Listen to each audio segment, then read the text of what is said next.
സ്നേഹബന്ധങ്ങൾക്ക് വിലയില്ലാതാകുന്ന കാലമാണിത്. നമുക്ക് ചുറ്റും നടക്കുന്ന ക്രൂരതകൾ കാണുമ്പോൾ സ്വാഭാവികമായും അങ്ങനെ സംശയിച്ചു പോകും.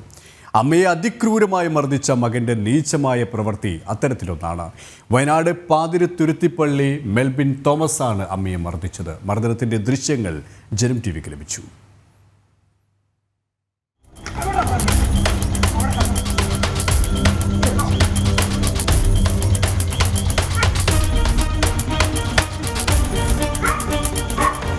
വയനാട് മുള്ളംകൊല്ലി പാതിരിയിലാണ് മകൻ പെറ്റമ്മയെ ക്രൂരമായി മർദ്ദിച്ചത്.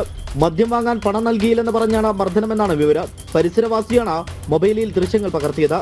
രാത്രി വീടിന്റെ മുറ്റത്ത് വെച്ച വത്സല അടിയേറ്റ് വീഴുന്ന ദൃശ്യമാണ് പുറത്തു വന്നിട്ടുള്ളത്.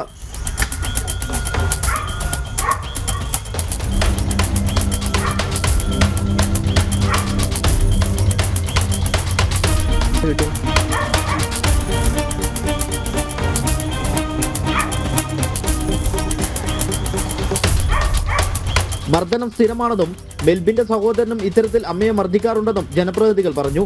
ദൃശ്യങ്ങൾ സമൂഹമാധ്യമങ്ങളിൽ വ്യാപകമായി പ്രചരിക്കുന്നുണ്ട്. സ്വകാര്യ ബസ് തൊഴിലാളിയാണ് മെൽബിൻ. എന്നാൽ അമ്മ ഇതുവരെയും പരാതി നൽകിയിട്ടില്ല. സ്വമേധയാ കേസെടുത്തിട്ടുണ്ടെന്ന് പോലീസ് പറഞ്ഞു. ജനം, വയനാട്.